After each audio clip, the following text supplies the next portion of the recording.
നമസ്കാരം. നിത്യജ്യോതിഷത്തിലേക്ക് എല്ലാ മാന്യ പ്രേക്ഷകർക്കും സ്വാഗതം. ഇന്ന് 2024 സെപ്റ്റംബർ മാസം 28-ാം തീയതി 1200-ാം ആണ്ട് കന്നിമാസം 12-ാം തീയതി ശനിയാഴ്ച. ഇന്ന് ശനിയാഴ്ചയാണ്. ആയില്യം നക്ഷത്രമാണ്. ശരിക്കും പറഞ്ഞാൽ ആയില്യം നക്ഷത്രം ശുഭനക്ഷത്രങ്ങളിൽ പെടുന്നതല്ല, അല്ലെങ്കിൽ തന്നെ ശുഭദിനവുമല്ല.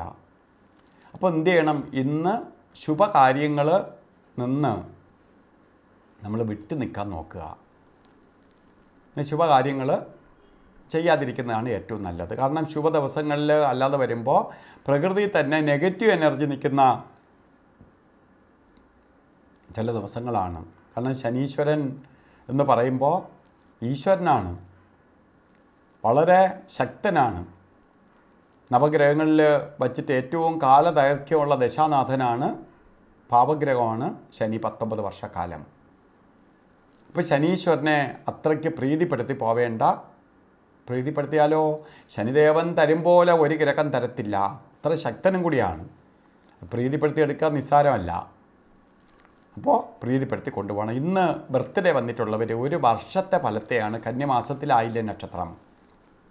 വാർഷിക ഫലത്തെ നമുക്ക് ചിന്തിക്കുമ്പോൾ ഒരു വർഷത്തെ ഫലത്തെയാണ് ബർത്ത്ഡേ കൊണ്ട് ചിന്തിക്കേണ്ടത്. അപ്പോൾ പലതരത്തിലുള്ള വിഷമാവസ്ഥകൾ ഉണ്ടാവുന്ന ഒരു വർഷമാണ്. പലതരത്തിലുള്ള വിഷമാവസ്ഥകൾ നിങ്ങൾക്കുണ്ടാവും. ശാരീരിക ബുദ്ധിമുട്ടുണ്ടാവും. ജോലിയിൽ ഗ്രോത്ത് വരത്തില്ല. മന്ദനം എന്നാണ് ശനിയെ വിളിക്കുന്നത്. മന്ദം എന്ന് പറഞ്ഞാൽ മന്ദീഭവിക്കും. അപ്പോൾ നമ്മൾ ചെയ്യുന്ന പ്രവൃത്തികളെല്ലാം ഇഴയും. അപ്പോൾ ജോലിയിൽ പ്രമോഷൻ വരത്തില്ല, ബിസിനസ്സിൽ ഗ്രോത്ത് വരത്തില്ല, ശാരീരിക ബുദ്ധിമുട്ടുണ്ടാക്കും, മനസ്വസ്ഥതയെ കുറയ്ക്കും. ഇങ്ങനെ പലതരത്തിൽ നമ്മളെ വേദനിപ്പിക്കുന്ന ഒരു വർഷമായിരിക്കും നിങ്ങൾക്കെന്നറിയുക. എന്തൊക്കെ സമയങ്ങൾ നിങ്ങൾക്ക് സപ്പോർട്ടീവായിരുന്നാലും ഈ ബർത്ത്ഡേയുടെ ഫലവും കൂടി അനുഭവിക്കാനിട വരും. അതുകൊണ്ട് ഇതിനെ അതിജീവിച്ച് പോകാൻ വേണ്ടി നമുക്ക് കുറച്ച് പ്രതിവിധികൾ ആചാര്യന്മാർ നിർദ്ദേശിച്ചിട്ടുണ്ട്, ഗുരുക്കന്മാർ നിർദ്ദേശിച്ചിട്ടുണ്ട്. അത് പാലിച്ചു പോവുകയാണെങ്കിൽ, ഇപ്പോൾ ഗുരുക്കന്മാരുടെ നിർദ്ദേശം പാലിച്ചു പോവുകയാണെങ്കിൽ അവരൊരിക്കലും നന്മയ്ക്കല്ലാതെ തിന്മയ്ക്ക് വേണ്ടി അവരൊന്നുമേ പറഞ്ഞിട്ടില്ല. അത് പാലിച്ച് നമ്മൾ കൊണ്ടുപോവുകയാണെങ്കിൽ അതിനു വേണ്ടി ശനി വ്രതം നോക്കണം.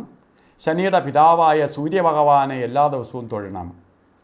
വ്രതം നോക്കുമ്പോൾ മത്സ്യമാംസാദികൾ കഴിക്കാതെ, ലഹരി സാധനങ്ങൾ ഉപയോഗിക്കാതെ, സത്യത്തോടു കൂടി എന്ന് സത്യമേ പറയാവൂ, സത്യമേ ചെയ്യാവൂ.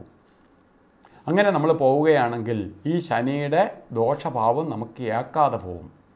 ഒപ്പം തന്നെ നമുക്കൊരു ശനിക്ക് വേണ്ടി ഒരു കവചം, ശനീശ്വര യന്ത്രം, ധനപുഷ്ടിയും ഐശ്വര്യം ഉണ്ടാവാനായിട്ട് ധന ആകർഷണ യന്ത്രവുമായി ചേർത്ത് ഒരു വർഷത്തേക്ക് ഒരു കവചമായിട്ട് ഒരു യന്ത്രം ദേഹരക്ഷയായി ധരിക്കുക.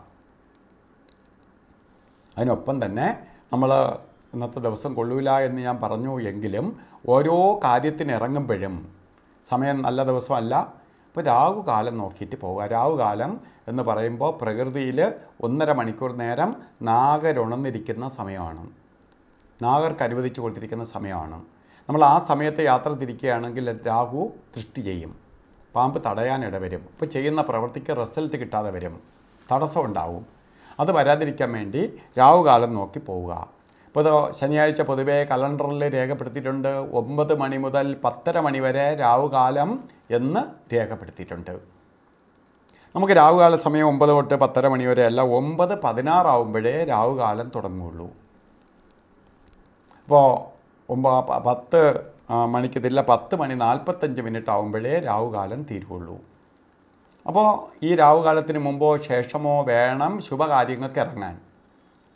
അതുപോലെ 2 സമയങ്ങൾ, യമകണ്ഠനും ഗുളികകാല സമയവും പ്രകൃതി ഏറ്റവും നെഗറ്റീവായിട്ട് കൊടുത്തിരിക്കുന്ന ഒരു ദിവസം അവർക്ക് അനുവദിച്ച് കൊടുത്തിരിക്കുന്ന പീരീഡാണ്. ഈ സമയത്ത് നമ്മൾ ആ സമയത്ത് അവരുടെ കാര്യങ്ങളിൽ ഇടപെടാതിരിക്കുക. അതിൽ ഗുളികകാല സമയം വരുന്നത് 6:17 തൊട്ട് 7:46 വരെയും, യമകണ്ഠ കാല സമയം വരുന്നത് 1 മണി 45 മിനിറ്റ് തൊട്ട് 3 മണി 14 മിനിറ്റ് വരെയും. ഈ സമയം ഒരു ശുഭകാര്യവും ചെയ്യരുത്. ഇന്നത്തെ ദിവസം നമുക്ക് ഓരോ കാര്യങ്ങൾ ചെയ്തേ തീരുള്ളൂ. നമ്മൾ നിർബന്ധിതരാവുകയാണ്. ചില ദിവസങ്ങളിൽ ചില കാര്യങ്ങൾ അന്ന് നടന്നില്ലെങ്കിൽ അത് നടക്കില്ല. അങ്ങനെ വരുന്ന സമയമാണെങ്കിൽ നിങ്ങൾ അഭിജിത്ത് മുഹൂർത്തത്തെ ആശ്രയിക്കണം. അഭിജിത്ത് മുഹൂർത്തം വരണതോ ഇന്നത്തെ ദിവസം 11:51 തൊട്ട് 12:39 വരെ 48 മിനിറ്റ് നേരം അഭിജിത്ത് മുഹൂർത്തമുണ്ട്. ഈ സമയത്ത് ഒരു പോസിറ്റീവ് കവചം നിങ്ങൾക്ക് നിൽക്കുന്ന സമയമാണ്. ആ സമയത്ത് നിങ്ങൾ ചെയ്യുന്ന പ്രവൃത്തികൾ വിജയിക്കും. അതുപോലെ ഇന്ന് ഓരോ കാര്യത്തിന് തിരിയുമ്പോഴും ഓരോ കാര്യത്തിന് ഇറങ്ങുമ്പോഴും വീട്ടിൽ നിൽക്കുമ്പോഴും ഒക്കെ വസ്ത്രധാരണം ശ്രദ്ധിച്ചോളുക. നമ്മളിലേക്ക് പ്രകൃതിയിൽ നിന്ന് പോസിറ്റീവ് എനർജി വരാനും ശനിയുടെ നെഗറ്റീവ് ബ്ലോക്ക് ചെയ്യാനുമായിട്ട് കറുത്ത വസ്ത്രമോ നീല തുണിയോ വസ്ത്രധാരണത്തിൽ ഉൾപ്പെടുത്തണം. അല്ലെങ്കിൽ കറുത്ത പൊട്ട് തൊടുകയോ കർച്ചീപ്പായിട്ടെങ്കിലും കറുത്ത വസ്ത്രം, ചിലർ വളയൊക്കെ ധരിക്കുന്നവരാണെങ്കിൽ കറുത്ത കരിവള ഇടുന്നത് കുറേ ഭാഗ്യത്തെ വരാനും പോസിറ്റീവ് എനർജി നമ്മളിലേക്ക് ആകർഷിക്കാനും നെഗറ്റീവിനെ തടയാനും സഹായിക്കും.